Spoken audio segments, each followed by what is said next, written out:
Please join me in welcoming Bill Hartung and Indigo Olivier.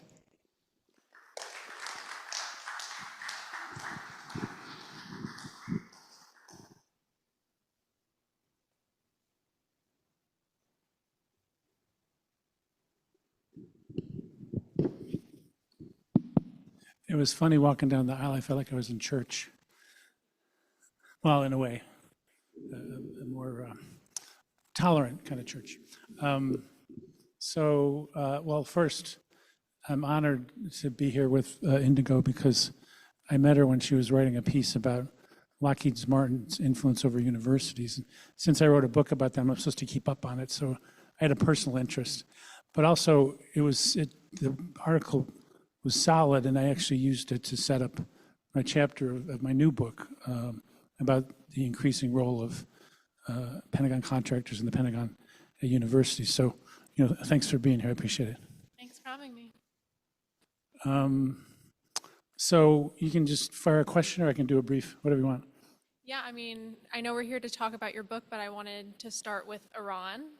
I don't think we can just simply say that it's this trillion-dollar war machine that's pushing us to go to war. Like, if Biden were president, we wouldn't be in this situation right now. So I was just wondering if you could talk to us about the special interests pushing this war, where it came from, what you understand to be Trump's thinking on what it's going to look like, and so forth. Trump's thinking. If he is thinking. That's a mind I would not want to inhabit. Well, I've been saying that it's partly the flailing of a declining empire. It's partly certainly special interests, but also he's pathological. I don't think he calculates these things. I think he maybe thought that he was going to bomb Iran and they were going to capitulate. And now he's started a Mideast-wide war, which even Bush couldn't manage in Iraq. So I was in Montana to speak to 500 high school students about nuclear nonproliferation. And I was a little concerned because the biggest employer in Montana is an intercontinental ballistic missile base. And they have a MAGA governor. And I was like, well, how am I going to start this? And between the time I got there and the talk, they had started the war. Trump said they were about to strike us with a nuclear weapon, even though last year he said he had completely obliterated their program. And of course, there was an agreement that had blocked them, which he shredded because he said he could do better. So I walked through the students this. I said, does this seem better to you? A Mideast war versus an agreement. And they didn't think so. So now, I'm supposed to be a respectable think tanker. Even we're a blazer. But I'm increasingly, it's hard for me to stick to that kind of antiseptic rhetoric because I'm so angry about what's happening. And so, I'm getting away with it so far, But I do think the contractors they're seizing this to make money. In fact, there was an analysis that about 70% of the $1 billion a day that they're spending on this war is munitions, the missiles and bombs and interceptors. And there's a handful of companies that make them, Raytheon and Lockheed Martin. An interceptor costs $12 million each, cruise missile $2 million each, often shooting down drones that cost $10,000. And they had a meeting at the White House with the heads of the arms companies. They said they're going to quadruple their production of these things. Well, how about not arming genocide, not starting unnecessary wars? Then you wouldn't run out of these things, correct? But they want to supersize our arms industry. And once you do that, the members where those plants are built are not going to let you close them. So we have to head that off. And I think a lot of the press coverage is sort of like a horse race. It's like, well, is Trump going to win? How could you possibly win when you're starting a Mideast-wide war? You're bombing elementary schools. There's people running out of hospitals with babies in incubators. And also, who's going to make an agreement with us after we shredded the Iran agreement and we and the Israelis killed their leaders? They're not thinking ahead, to put it mildly. And I think bullying and corruption is not a foreign policy. But apparently they're not aware of this, because this is going to affect not just the people that oppose Trump, but his supporters, the generations to come. it's such a narrow view of the world that it's almost stunning to me. I'm old enough to remember the New York Times publishing an op-ed by John Bolton that said, "To stop Iran's bombs, bomb Iran." I was wondering if you could talk about the media's role in manufacturing consent for these kind of wars, and Iran in particular. John Bolton makes me pull my hair out. I mean, he was the guy behind the Iraq War, and now he's a hero because he thinks you should count the votes. I'm not buying it. I remember one day I woke up, Bolton was in the Washington Post and the New York Times at the same time. So those of us who opposed the Iraq War have been dismissed. The people who supported it are now the talking heads on television. And a lot of it is who they choose to interview. A lot of them work at think tanks that are funded by contractors. And, well, I was on CNN once, and back when Chris Cuomo hadn't been disgraced yet, and they were giving me maybe 3 to 5 minutes. They didn't tell me there was going to be this general on there. So he called me a terrorist sympathizer. But you can't respond. You only got 5 minutes, So I said, oh, that's frivolous, and I said my thing. And then Cuomo said, this is early in the first Trump, like 3 months in. He says, President Trump says he's rebuilt the military. Is that true? I said, he hasn't submitted a budget yet. So no, it's not true. And I would have thought the head of a major news outlet would be aware of this, or at least his researchers. So this is where we're at. And even MSNBC, although they're critical, I would like to see them interviewing organizers who are trying to change this and not just being upset about them saying nasty things. I think that's been established. And also they're just cutting back. A lot of papers don't have a Pentagon reporter anymore. And so they rely on the industry-funded press, and now they're being laid off. So we had a whole 20th anniversary piece about the coverage of the Iraq War, and we had the journalists who got it right. And they said, their editor said, look, we're in these smaller cities. The New York Times represents the people that send kids to war. We represent the people whose kids are sent to war. And they did basic journalism, like they didn't take it from the top. They talked to people in the bureaucracy. They had multiple sources. But they were at Knight Ridder, which has not got the same soapbox as the Times or the Washington Post. But and the conclusion of that was that you can only improve the mainstream media so much. I mean, my idea of a success is this kind of pro-war article, paragraph 32. Oh yeah, there's this guy, Bill Hartung, he thinks something different. Like that's not really enough. But there's plenty of sources that go deeper, but people need to know about them. They have to tell, nonsense from reality. There's a lot of work to be done. But if we're gonna, I think, unravel all this, we need longer treatments. And also I think we need to meet people in person, because if you can kind of get what their questions are, go a little deeper, as opposed to just, having them taken in propaganda, you can make a little more, of a dent. And a lot of even Trump supporters are going to be hurt by this, but of course he's going to want them to blame it on immigrants or Antifa, which I'm not sure even exists anymore. So there's work to be done, but I think it can be done. Yeah, you mentioned public education as an important tool in like turning all of this around. And I was wondering, what does that look like outside of like, as important as think tankers like yourself are, what does that look like outside of like think tanks like Quincy? Like what does a solid public education movement look like? Well, I'm a little different from the average Quincyite because I'm not a creature of DC. I've never lived there. I grew up in a small Republican town outside of Buffalo, and my goal was to leave, which I did. And most of my research came in conjunction with organizing. I took a semester to work on the United Farm Workers boycott. I was part of a magazine called Southern Africa that followed the liberation movements, and my beat was who's breaking the arms embargo, which multinationals are propping up the regime. So that was much more valuable to me than my degree at Columbia, the place that now is, of course, protecting their students from free speech. And then the one course that was valuable is Seymour Melman, The Permanent War Economy of the United States. And so that, of course, made an impression. But I think in that sense, I've always wanted to be communicating to a broad audience. And we have an expert in our think tank who was offered to do an op-ed for the New York Times, and he said no. And then our communications person's head exploded. And then we had endless meetings, and all the editor wanted was like, what are 3 points you want to make? And they sent him like an 1,800 word, like exposition for what was going to be a 700 word article. So there's a certain notion of like, well, if you have the right analysis, all will follow. And wouldn't that be nice, right? I mean, what if good ideas won out without special interests, without lies, without conspiracy theories? But I kind of learned after some hard lessons that is not the case. But also that, a lot of my talks used to be like painting a picture of the power of the military-industrial complex. And people say, God, you're right, Bill. I'm going to go home and go to the beach. I can't deal with these people.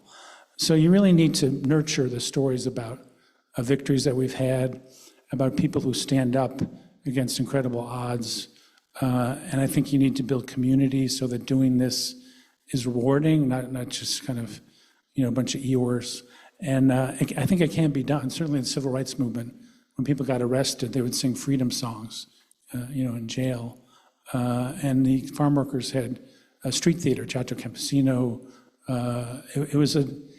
Because it's a long fight, I think we need, to nurture a community and sort of take joy in the struggle, which is very difficult to think about at a time like this. I mean, when the war starts, we have the least traction, and destruction moves much more quickly than organizing. And so this is one of the more painful times in this cycle.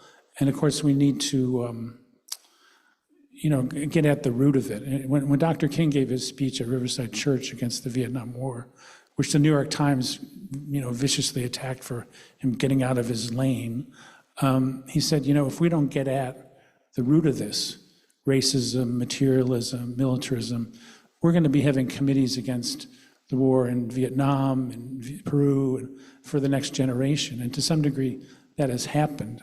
So somehow, in addition to when we're fighting the latest outrage, we somehow have to chip away at this war machine, which basically, if you're spending $1 trillion, you're more likely to go to war, especially because they just destroyed our economic assistance program. They're depopulating the State Department. This is almost, Donald Trump's mouth and weapons are almost all they have left, you've also mentioned that we're not just battling, like better arguments aren't just going to win out because we're making better arguments, and we're not just dealing with the traditional news media. You mention extensively in your book different cultural aspects that are also kind of brainwashing the public about what the Pentagon is and what national security means. Things like Hollywood and the video game industry and universities. I was wondering if you could talk about how some of those cultural aspects also help shape the public's perception of the Pentagon. Yeah, I didn't know much about this. And my co-author, Ben Freeman, is a geriatric millennial, which means he's kind of almost at the edge of that. He's 44, which to me seems like really young. But we did a chapter on Hollywood, and the Pentagon has a liaison office in Hollywood. And if you want to use one of their weapons, they get script control. And so it's not just Top Gun, it's all the Marvel movies. I've seen half a Marvel movie when I was bored in a hotel room.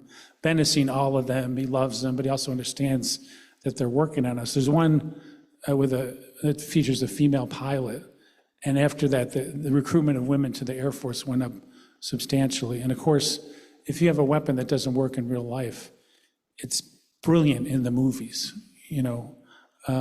and they've approved like many scripts. There was a movie of Orwell's 1984, and for some reason there was a weapon in it, and the Pentagon changed the ending of 1984. I don't know what they changed it to, but it's much more pervasive. There's a guy at University of Georgia who follows this stuff, and then the gaming industry, of course, the technology came from the Pentagon, but now the companies have better technology. The Pentagon's buying it back, and they did a study after 9/11. Everybody's like, oh, these kids now, they don't go outside, they're slackers, all they do is play video games. Pentagon said, that is great. They're multitaskers. They actually consult gamers about how to design the controls for drone strikes. And the Army has a team that competes in esports with civilians, which is one of their big recruiting tools. They're kind of selling the idea that, it's just a game. And one of the biggest militarists from Silicon Valley, this guy Palmer Luckey, who's like a gamer with a soul patch and a Hawaiian shirt, who decided to get into weapons. He's funding games that didn't make it. He wants all those games to be made. And by one account, he's got an abandoned missile silo where he puts CD-ROMs of games that he likes. And Musk, apparently, when they were building the spaceship, they would play video games for 4 hours in the middle of the night. And, they sort of had to let him win, of course. So all this stuff is like reality and violence are all kind of mixed together. Two of the biggest companies in Silicon Valley, Anduril and Palantir, are named after objects in Lord of the Rings. One of them is a sword. The other is the stone that senses things. And there's even Trekkies who are so excited about colonizing space, they're willing to put anything up there. So it's kind of mind-bending. I mean, they also use the game stuff for simulation and training. And one of the guys at the Pentagon said, yeah, we got to be more like Disney. So it's just like my idea was like they're lobbying, they're doing job blackmail, and this other cultural aspect, Ben really went deep. And it's a little scary. I want to talk about Silicon Valley a little bit. I don't know if you saw this big New York Times editorial series. It was multiple articles about how the armed forces is falling behind in the global position to China, and we can't keep up, and we have these sophisticated, expensive weapons that aren't necessarily tailored for fighting modern wars in 2026. I was wondering if you could talk a little bit about what's wrong with the way our armed forces is set up and how Silicon Valley is promising to fix it and whether they actually will. Well, the first thing that's wrong is we use them for the wrong purposes. Endless war, intervene anywhere. I call it the cover the globe strategy, which used to be an ad for paint. But, if you're going to go anywhere, fight any battle, you need a big military. And if you have a big military, soldiers have to be fed, they need uniforms, they need weapons, they need health care. So a lot of people say, if we just cut waste, we could reduce the Pentagon budget. We have to change the purpose of the armed forces to be defensive. And of course, Pete Hegseth wants them all to be warriors and relish killing people, which is not what it's supposed to be.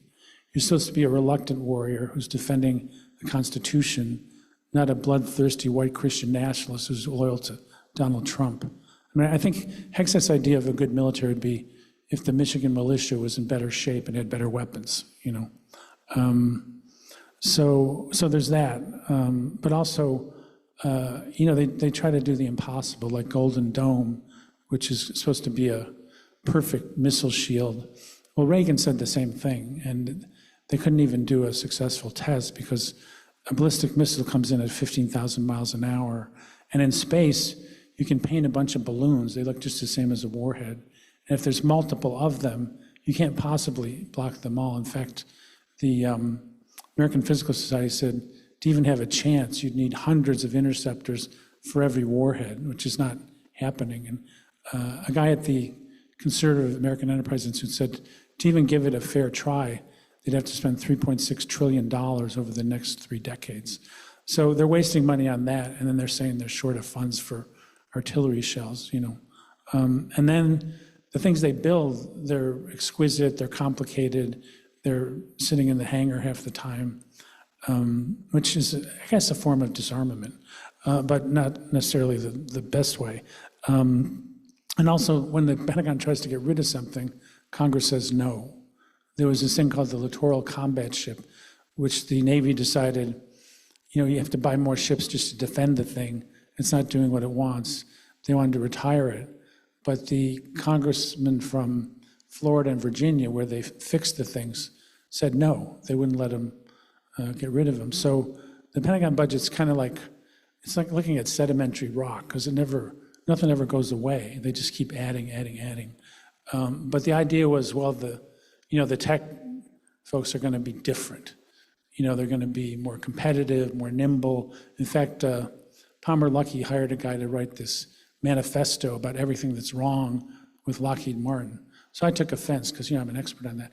But I thought I was not to go on CNN anymore. But anyway, they said, well, they don't understand software, they charge too much, we'll be more nimble, our weapons will be, they call it attritable, which only the Pentagon could say, but if you're in a war and your drones are getting wiped out, they can produce new ones more quickly. So they're kind of selling themselves as kind of the reformers, and they get a lot of their money from venture capital, so the Pentagon doesn't put in money up front. But once they've got the monopoly, they're going to charge us an arm and a leg. And also they're bragging about things that don't exist, capabilities that don't exist. They're not telling us how they're going to build these things, how they're going to test them. And also they all happen to be unhinged. Peter Thiel wants to live forever. Musk wants to colonize space. And I would not want to be in space with him or live forever with Peter Thiel. That would be my idea of hell. But they're putting energy into this. In fact, Thiel has a little ungoverned space in Honduras where they're doing experiments. I don't know if he's going to upload them, exactly how he's going to do it. But so they think they can do anything. And they also think there are saviors. The head of Palantir has a book called The Technological Republic. And he said, Americans are soft. We don't have a unified national mission.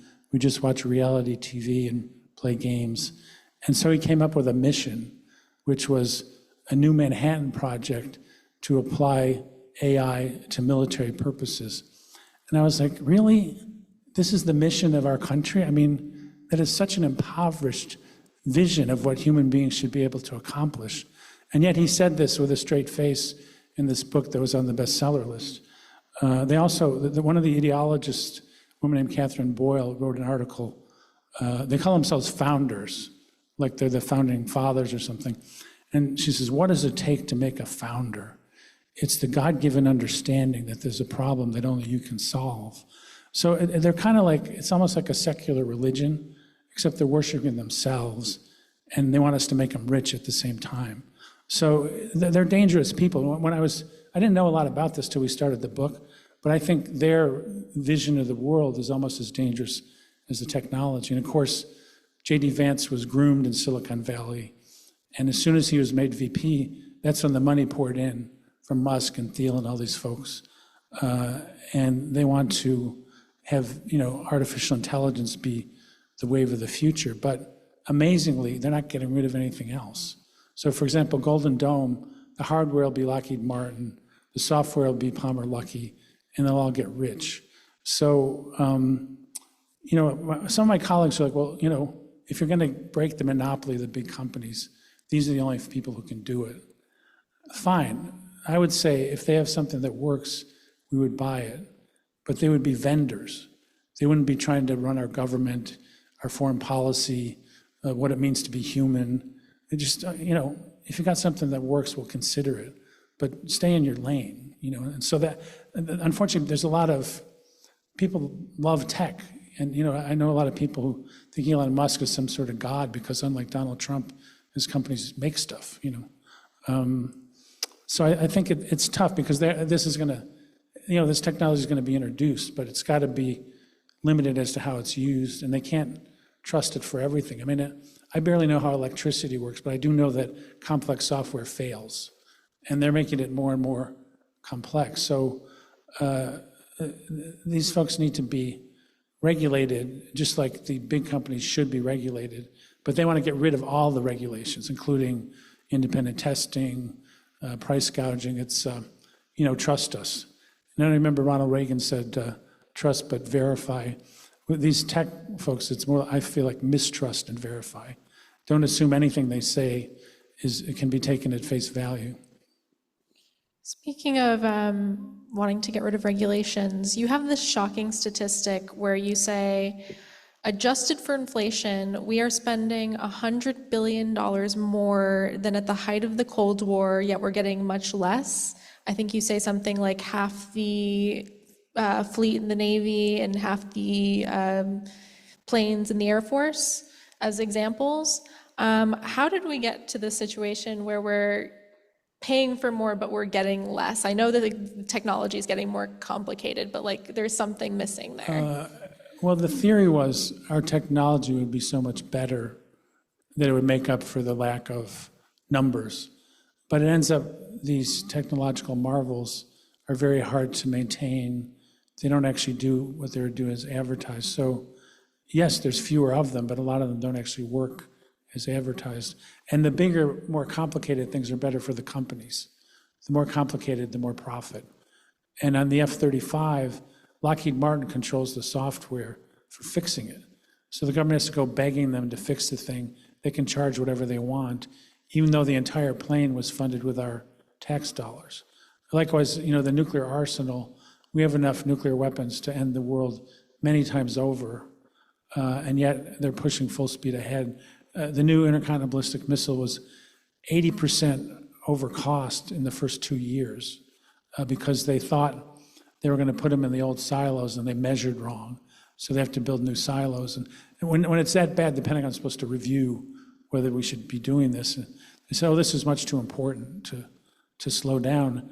But people who've been in government, like William Perry, who was Secretary of Defense, said, these are the last things we need, because in a crisis, the president has to decide in a few minutes whether to launch these things before the other side takes them out. And there's many false alarms in the history of nuclear weapons. So basically, it's an accidental war waiting to happen, and yet they're like that, behind it. So they're more complicated systems. I mean, with the volunteer army, they pay a bit more, but on the other hand, there's still people with, if you have a decent-sized family, you might be on food stamps and be in the military.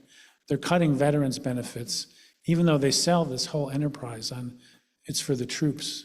A lot of the troops are not having it, especially people who've been at the wars. The generals, I looked at what happens to generals when they retire. 80% of them go to the weapons industry. But people who've been in the wars have started groups like About Face, Common Defense. Of course, Veterans for Peace has been around for a while. There's a core of vets who are anti-war because of what they've seen in the wars and because they've been lied to and because they don't think this is the way forward for the country. And then the last thing is that they're neglecting training.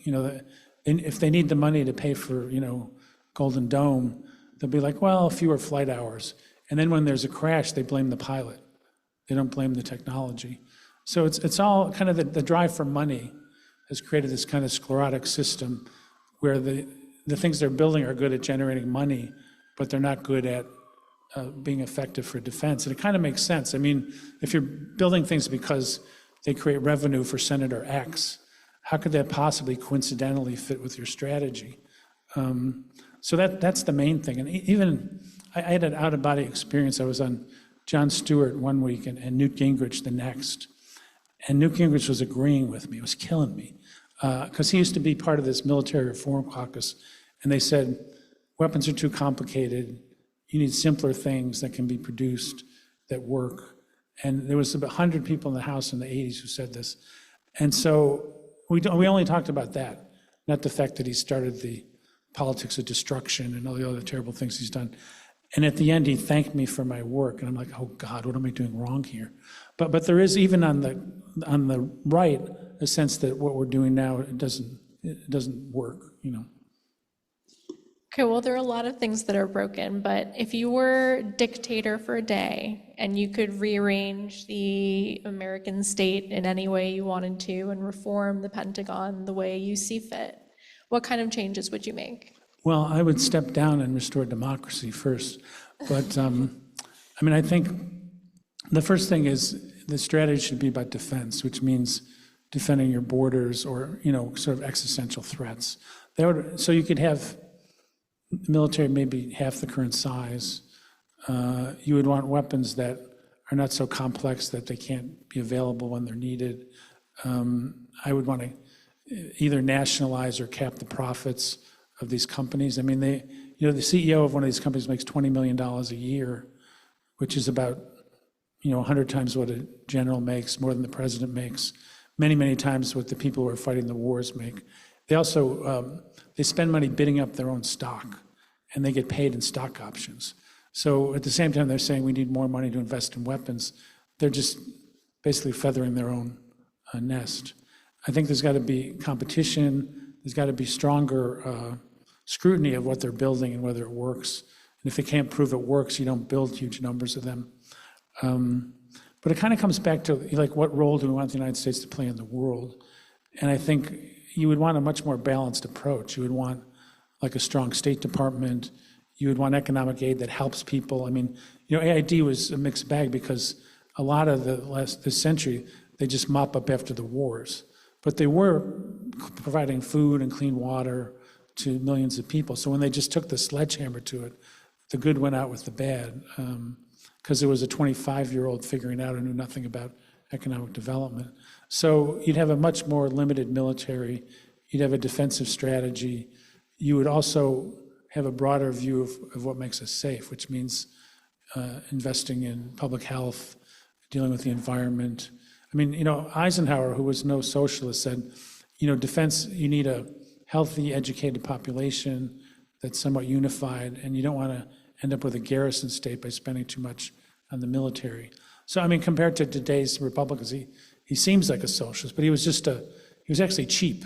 He didn't want to do ground wars, so his idea was either do coups like, Guatemala and Iran, or threaten to nuke the other side to kingdom come. So, not a peace stick, but a very different view of what defense is about. And if you basically hollow out your democracy, ruin your educational system, make it hard for people to stay healthy, at some point, even if you're a militarist, what are you going to base your military on? I mean, if robots are not going to get the job done, even that maybe they think they will. So, I think it's like the military would be much diminished. It would be for a last resort, and frankly, there's not a lot of scenarios I could picture where it would be needed. As we are now, even the advocates of, there's some members of Congress who want to cut $100 billion from the Pentagon, which is fine, but they said, well, let's just talk about waste, because if we talk about a weapons system, the lobby for that weapons system will rise up.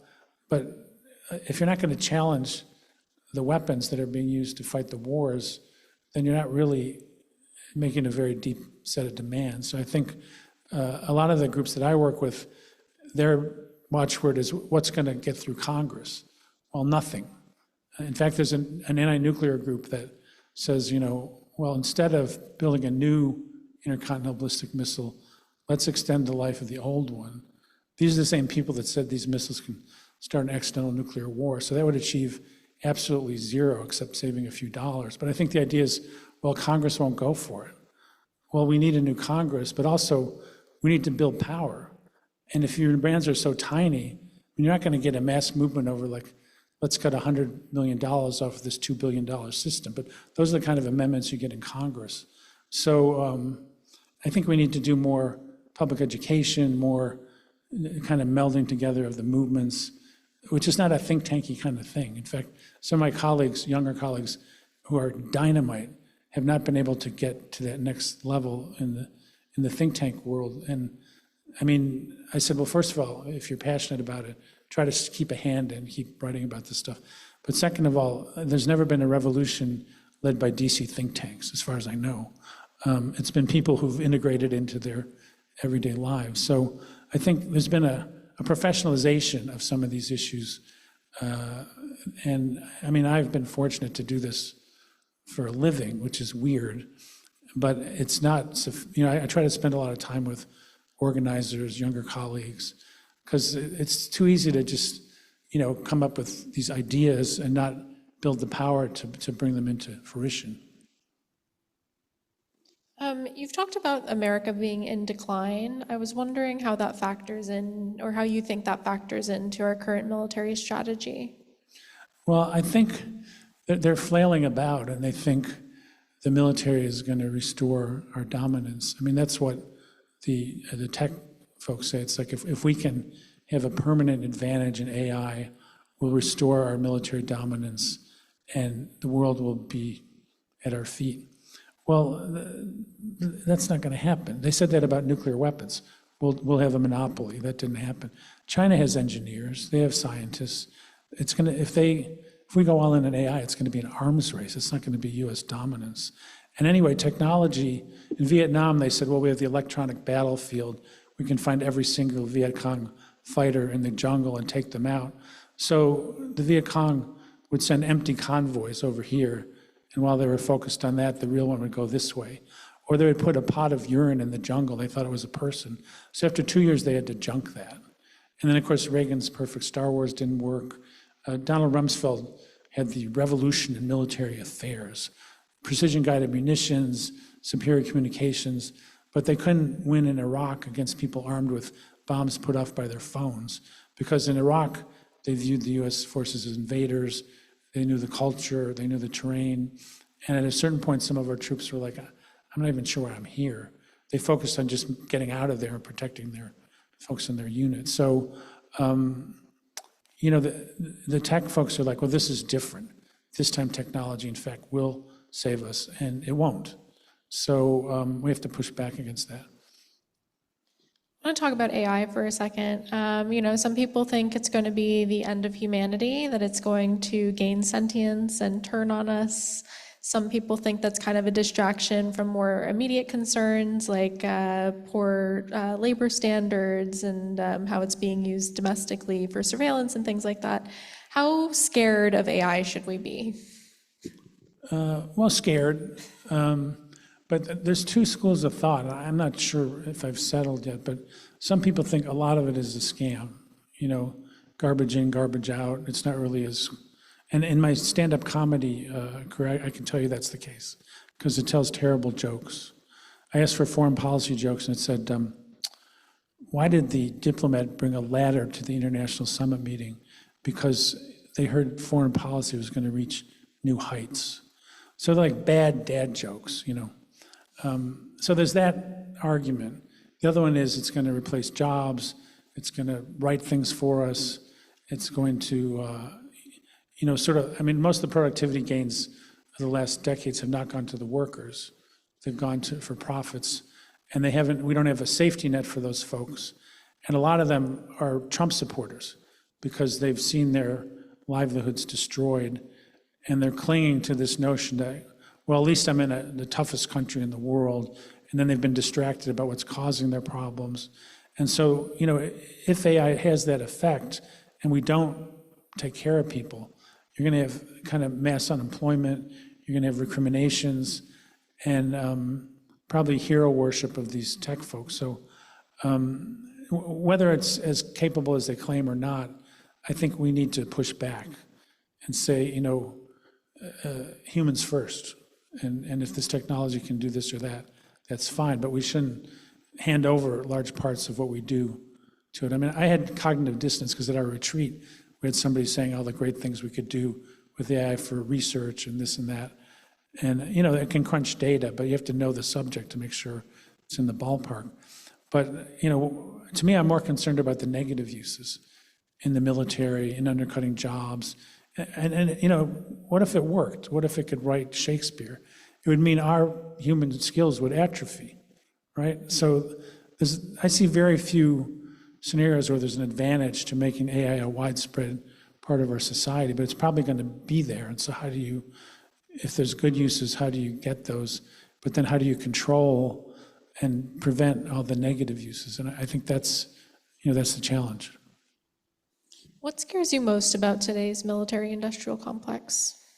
Well, you know, when I was finishing the book, I thought, like, am I missing the mark here? Because I think Trump is beyond just money, although obviously he's, you know, incredibly corrupt, because he's essentially, at least an American version of a fascist. He's trying to undermine our democracy. He's trying to turn people against each other.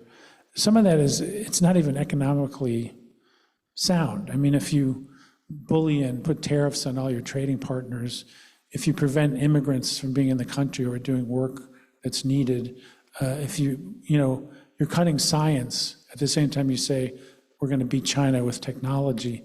I think it's worse than just, it's like he's a bad imperialist and a terrible pathological leader. So I think that scares me more. It's almost like Lockheed Martin is reality-based. They believe in climate change. They give about 60% of their money to the who's in power and 40%. The tech folks are all in on Trump because they think he's going to take a sledgehammer to every possible part of government. And now you've got the UAE putting money in Don Jr.'s crypto thing, and of course the Saudis put $2 billion into Jared's thing before Trump came back. So I think the rampant corruption, the egotism, the narcissism. I was arguing with a friend whether Trump is a psychopath or a sociopath, and we compromise maybe both, you know. So I think there's that added element. I think a lot of these things they've been embedded in our society, but he's bringing out all the worst features and making it acceptable. You know, people say, a friend of mine back home said, well, I like it because he says what he thinks. And I said, yeah, well, if what he thinks is garbage, maybe he should shut up, which did not endear me to him. But so I think it's that added, it's like an accelerated version of all that's wrong. Steve Bannon said, you know, it's all about muzzle velocity. If you fire 6 bullets at once, 3 of them will probably get through. And that's what they're doing with policy and also with the law. They're not following the law. They're seeing what they can get away with. So somehow, in addition to this kind of financial corruption that makes us more likely to go to war and hollows out our society, you've got this other element. And I think that's as dangerous and it's more volatile because it's unpredictable. You know, I thought, you know, when Trump went into Venezuela, one day he said, we're going to rule it for 3 years. The next day he cut a deal with the vice president to get part of the oil revenues. And, you know, when he bombed Iran the first time, he sort of declared victory. But now he's started this Middle East-wide war, and he's got to sort of prove that he can, quote unquote, win.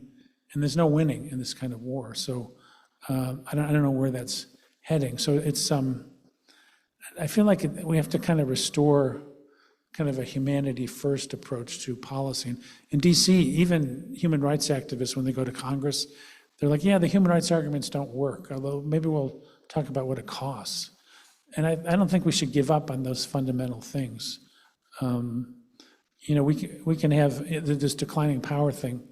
We could be a less powerful country militarily and a much more satisfied country in terms of education and healthcare and, you know, trains that work and some sort of more national unity instead of politics of division. So being number one is not the be-all and end-all. They seem to treat it that way, and everything's a horse race. And it's a very diminished way of looking at what we might be as human beings and as a country. You talk about the opportunity costs of war spending. For every dollar that we spend on war, we're not spending it on education or healthcare or anything like that. I was wondering why there's this exception with Pentagon spending. Like, how is it that the GOP, like the deficit hawks, quote unquote, deficit hawks, get away with just like rampant Pentagon spending? I mean, we're at nearly $1 trillion a year. Well, part of it's sort of like socialism for Lockheed Martin and capitalism for the rest of us. But also they do exempt it, because if you want to invest in public goods, they say, oh, that's socialism, that's government meddling with the economy. But when they give unlimited amounts of money to these contractors who can't even really do the job they're paid to do, that's national defense, and it's okay. And they'll even say, well, yeah, even if we waste some money, it's essential. You know, we have to do it anyway. And you'll occasionally get a Republican who notices that, you know, this stuff is driving up the deficit. There was the Freedom Caucus, which was terrible on so many things, but they thought they were spending too much on the Pentagon because it was driving up the deficit.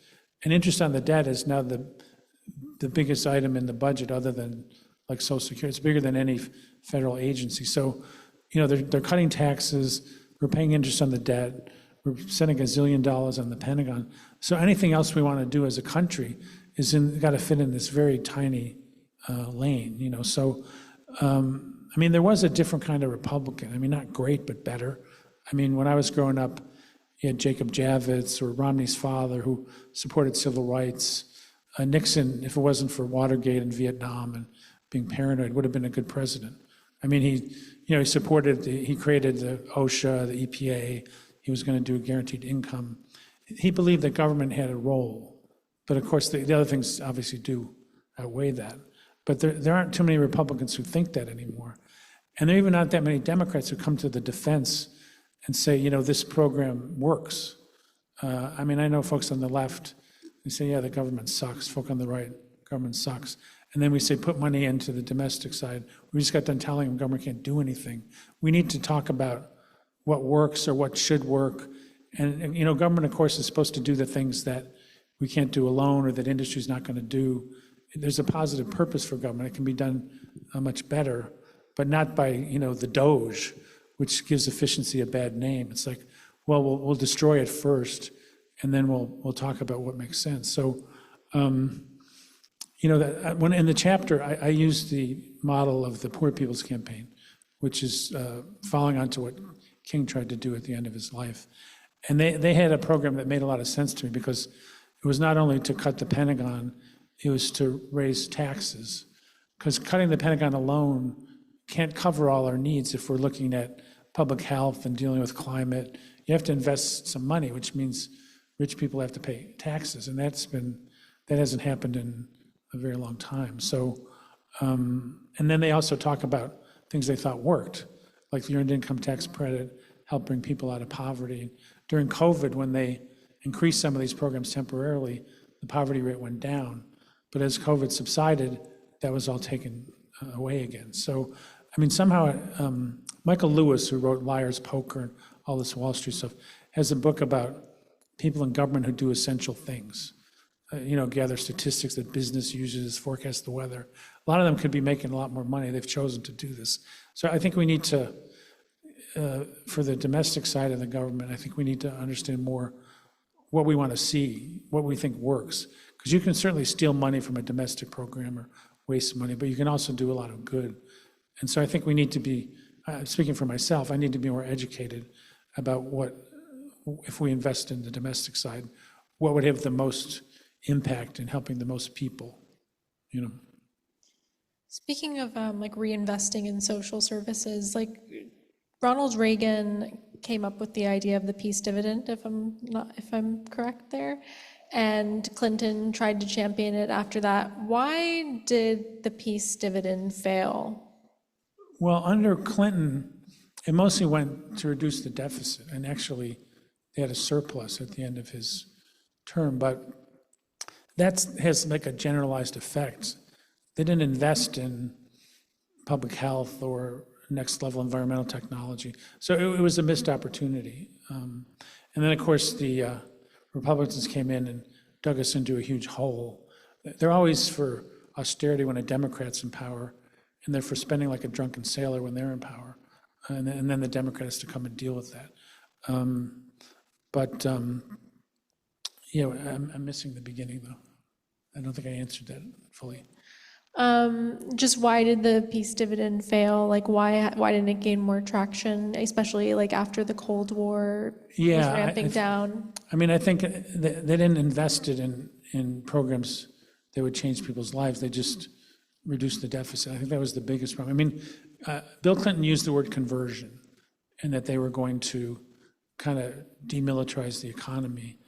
But then there's a friend of mine, Tom Andrews, who was a congressman from Maine, and they decided, well, we could convert the arms industry, or we can convert it into selling weapons to other countries. And so Tom took a stand against that, and he ultimately lost his seat, although it was running for Senate. But anyway, very few people would do that. But it became, also for the businesses, when they really thought there wasn't an alternative, they were interested in conversion. There was a plant in Wisconsin, Oshkosh Truck, and they lost a big order, and they were willing to talk with the unions in the community about alternatives. And then they won a contract for 55,000 tactical vehicles for the Army. Then there was a slide again, and one of my new colleagues wrote a piece about how they increased sales of military trucks to Israel during the genocide as a way to fill their bottom line. So the companies seem to take the path of least resistance. And then the unions, you can create more jobs doing other things, but are they going to get those jobs? I mean, if I was a machinist working on a submarine, I was 60 years old, which would be lying about my age. And then there's money for education. Like, I'm not going to teach daycare. I mean, I might give it a shot, but so it's got to be, we'd be planning. You'd have to find jobs that fit the skills of those workers. You have to try to take care of those communities. And that is not something that, most Republicans or some Democrats will accept. I mean, a lot of our Democratic presidents, their advisors are from Goldman Sachs. They're not from the union movement. They're not people who've taken a different view, like Robert Reich had to leave the government. It's a lot of bad news these days. I was wondering, where do you find hope when it comes to, fighting for peace or fighting against the military-industrial complex? I don't trust anybody over 30. Okay. Not really, but I work with a lot of younger people who are very skilled, very passionate, and they have a more ambitious idea of what kind of world we should build. I mean, if you work in Washington for 30 or 40 years, it wears on you, and the demands keep going lower and lower and lower. There's a colleague who will remain unnamed who was chairing this anti-nuke meeting, and he proposed this pretty modest idea. He said, we're going to lose anyway. And one of his younger colleagues put in the chat, Stephen, you have to stop doing that. And I keep meeting also researchers who came out of the ceasefire movement and the Palestinian rights movement, asking me for advice about research. They are way ahead of me. I mean, they use different databases, they have different sources, they're better at social media. About all I can do is help them get a better platform.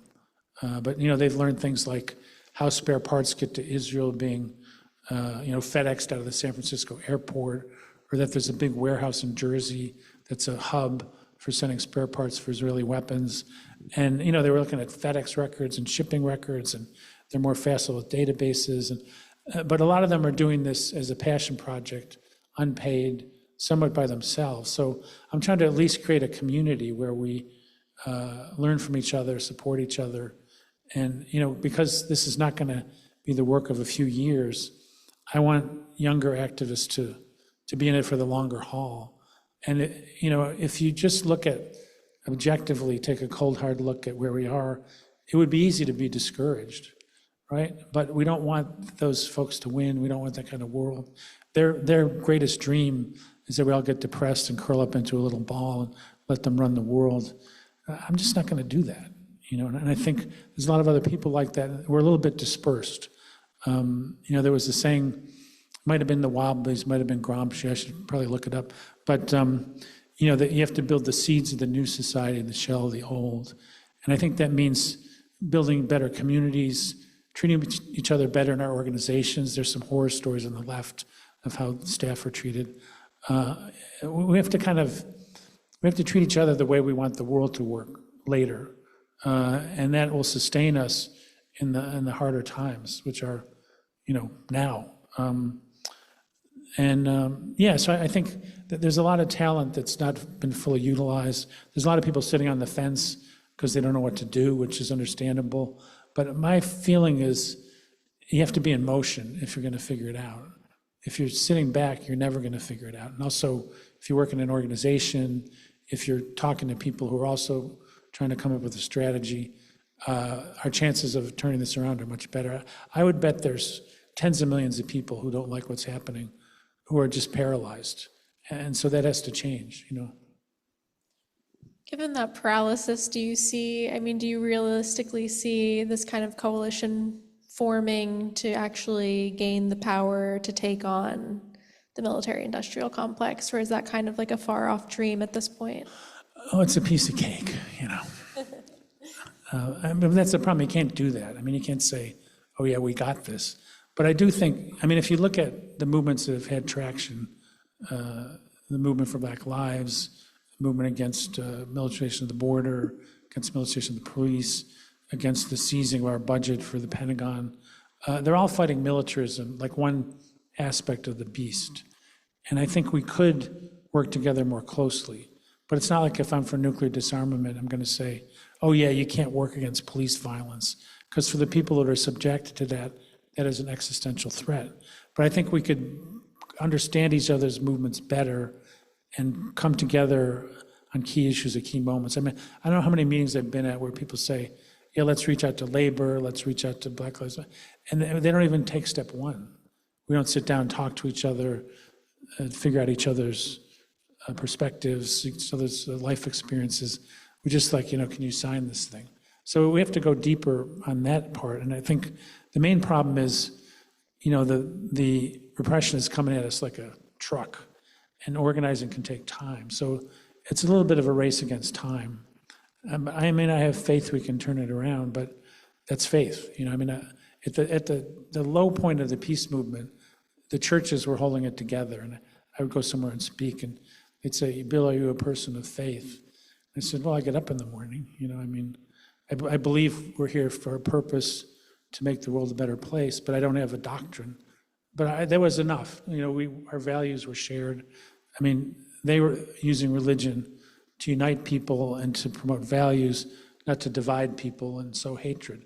So there's religion and religion. And the Poor People's Campaign has actually added a plank, which is to fight white Christian nationalism, which I think is an overlay of all these other problems. So my last question here, because I think we only have about 2 minutes, but what would you like to see? Let's say there's a progressive 2028 presidential candidate like AOC, for instance. What kind of foreign policy would you like to see her run on? Well, she went to Munich, and she said some good things, but she doesn't do foreign policy every day. So I thought she was a bit weak on Taiwan.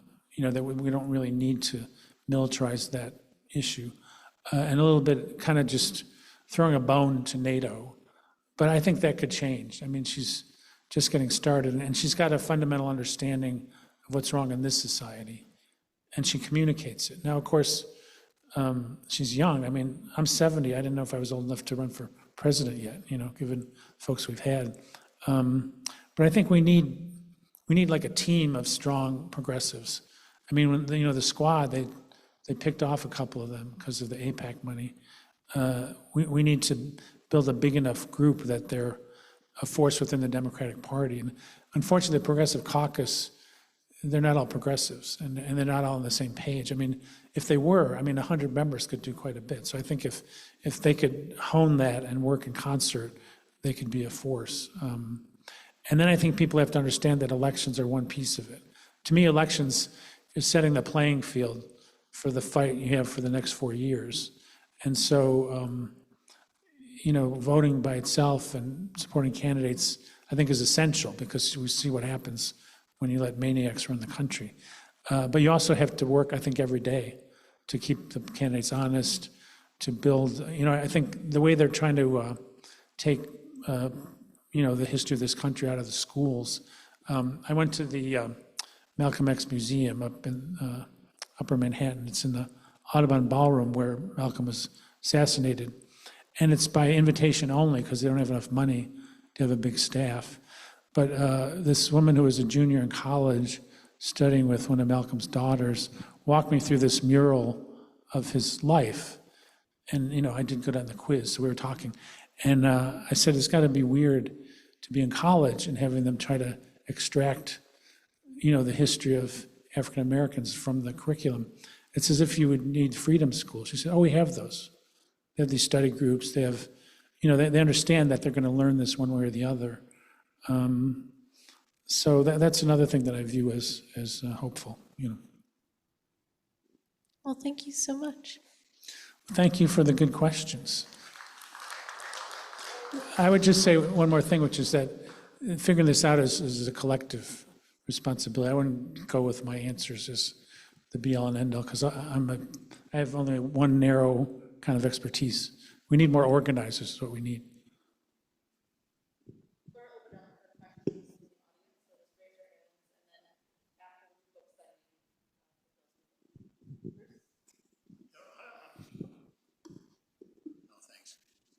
I want to come back to AI. The Pentagon seems to be all in for spending a ton of money on AI, and the AI companies are all looking to get a piece of it. But there has been one sort of modest crack from a company that has, I hate to say Anthropic has scruples, because I'm part of a class action lawsuit that says they're stealing my book.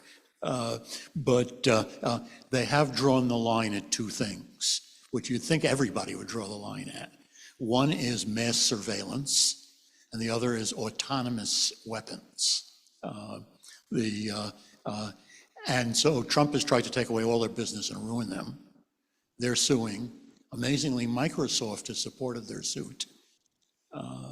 What do you think of this? Is it significant, or is it just a minor blip?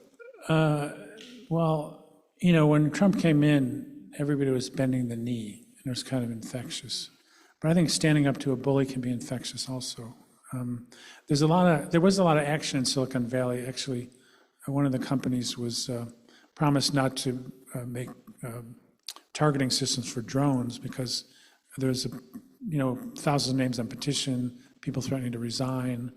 But then there was a $10 billion contract for the Pentagon, and they said, "Oh, we didn't mean that." And a lot of the people who were in that first wave have been blacklisted. I know a young woman who runs a thing called VC Research that tracks all these folks, and she's not allowed to get a job in Silicon Valley, but she was at a VC firm and one of her investments hit. So she's self-funding this think tank, but she doesn't want to be upfront because she's had death threats and so forth. But she's a huge source of information for people who are trying to get a handle on this. And I think there's another level of just some of them feel like they don't want to be pariahs. They can make plenty of money doing other stuff without helping ICE murder people on the streets. And there's a weird thing happening in my district. Jerry Nadler retired, and there's a guy, state legislator, who got a AI safety bill passed, which was limited but had some significance. And so I'm getting all these texts saying this guy used to work for Palantir, and he's enabling ICE, and he's a hypocrite. Well, guess who's funding that? Palantir. So they're basically slamming the guy for being part of Palantir because they don't want him to get elected and regulate Palantir. It's like you can't even wrap your mind around it.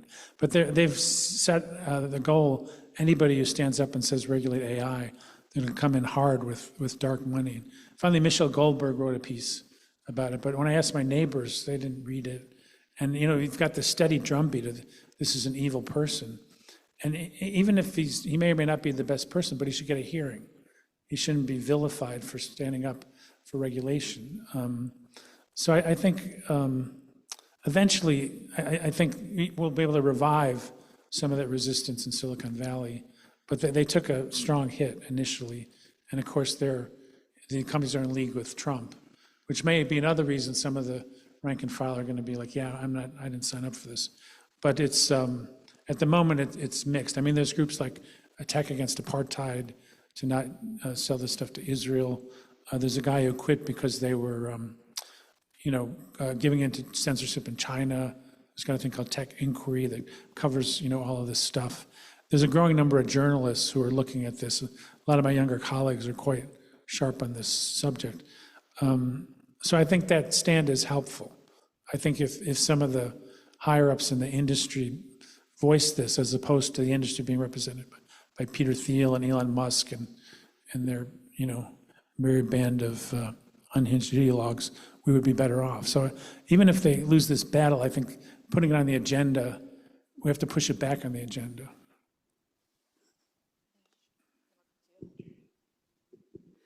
Two rather different questions. One is apparently $1 trillion is not enough to fight the war, so they're going to come to Congress and asking for more money, as they did in the Iraq War, to do it. Do you think there's any chance the Democrats, the Republicans will give it to them clearly, any chance the Democrats will hold together on this one, or will Schumer and Jeffries and others capitulate because it is a war and because it's being fought with or in part directed by Israel?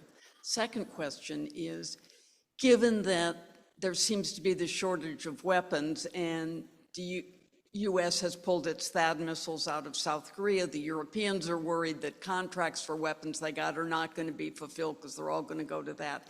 Is this going to change the appeal of other countries buying and relying on U.S. weapons? Yes. Also, you shouldn't insult your customers like Trump's doing in Europe. But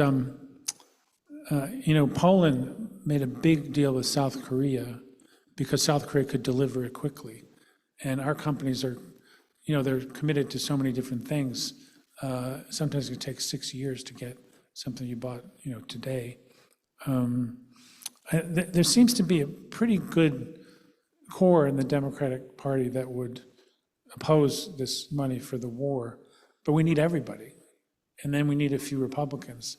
But I think we have to have that fight. I mean, they try to make it sound like this stuff is easy, it's automatic. That $50 billion stuck in my mind because that's what they said the Iraq war was going to cost. And then it cost $1 trillion. And they said it was going to be a cakewalk. It lasted 20 years. It's unclear what this is going to be, but Trump keeps increasing the war aims. I mean, basically at this point, he seems to want to destroy Iran as a functioning society, which is not going to make anybody safer. They seem to think, you attack people and they just take it. If you've lost your family, your country, you're going to fight back in some form. And likewise, the countries that he's alienating are going to start not dancing to his tune at some point.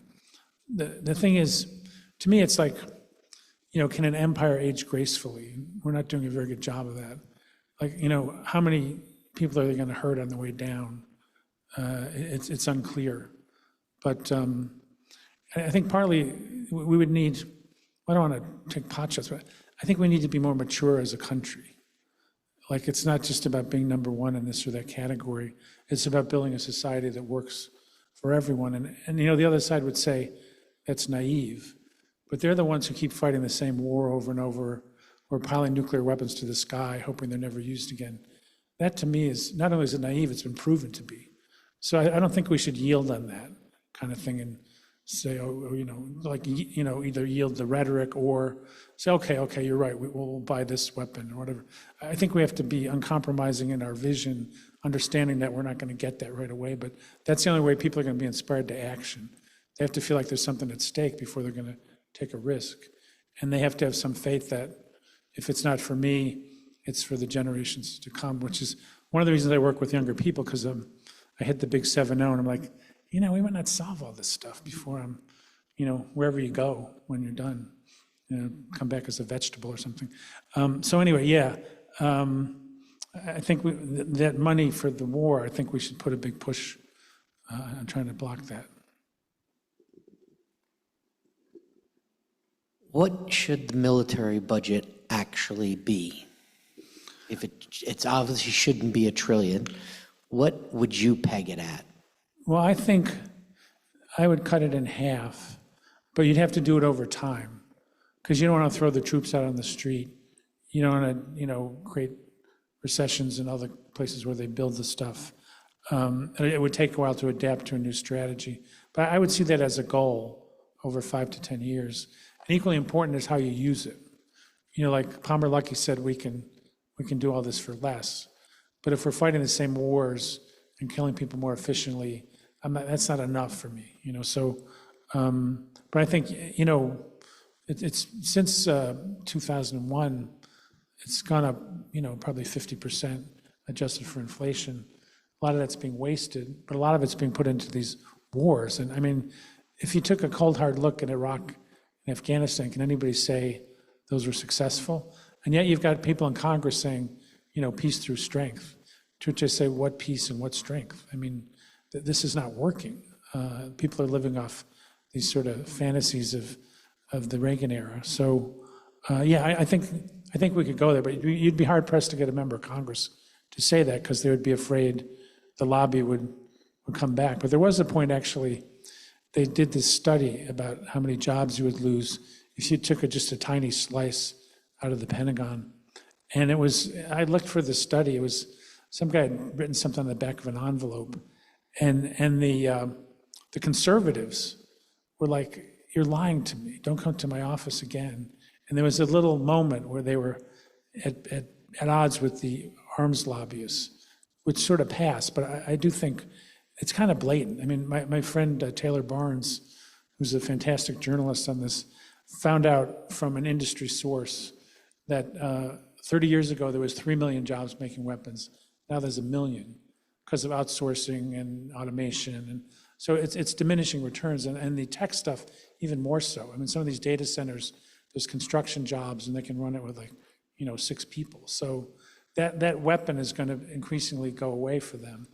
But it would help us more if we could invest in other jobs. I mean, some of these places, actually, even they have a lot of Pentagon money, they still have high poverty because it's like a little bubble. You know, the factory does well, but it displaces other things that they could do. But like, you know, it's like if you have a job, are you willing to take that leap, given the ups and downs of this government? I understand how somebody would be reluctant to do that, you know. I think we have time for one more question.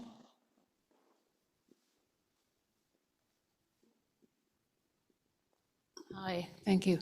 I'm not sure it's a question, but I'd like you to speak to it. I've been doing a lot of research on the Epstein story. Peter Thiel is part of it, of course, and Elon Musk.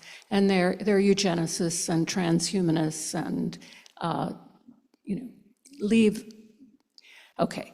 But there was a poll that came out today that said more than half of the country, quite a bit more, believes that this war is to take distraction away from the Epstein files. So, a lot of people are calling it Operation Epstein Fury, epic, instead of, and, there's a way in which also women's rights have been sort of sidelined in all of this, but there's a way in which there may be a majority of people crossing parties who are horrified by the Epstein revelations, and they're coming closer and closer to Trump and to a lot of these tech guys. So is that a way to proceed? Yeah, I think it's one element among others. I mean, to me, the thing about Epstein is it's bipartisan. The values of these men who run our society are still in the dark ages. And if they agree on that, how much do they really disagree about policy and the direction of the country? And they tried to use Epstein against the Democrats, like Pizzagate and all that nonsense. And I think the right is like, now that they realize Trump is part of it, they're a little sketchy. And then I kind of put it to the side as kind of like a sex scandal, but people have educated me more. And I was talking to the American Conservative, and they said, well, we've done a lot of research that Epstein was an arms dealer. And I said, I haven't seen that, but he's perfectly set up for it. He can give favors, he can make connections, and he's had connections to, Israeli intelligence and so forth. So it's all kind of fits together. And the thing that interests me is that some of the right is holding this against Trump, even though he was a sexual predator from day one. Somehow this is different for them, which will weaken him. But I think in terms of this kind of the wag the dog, Epstein, I think most wars are overdetermined. I think part of it is Trump's ego, part is distraction. I mean, his whole government is about distraction, really. And so this isn't any different from that. But it goes deep, just as kind of the rot at the core of our male leadership. I mean, it's embarrassing. I don't know. I was a little surprised at how deep it went and how wide it was and how bipartisan it was.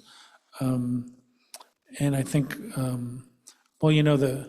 in feminist foreign policy, one of the things that they say is, the era of the charismatic male leader is gone.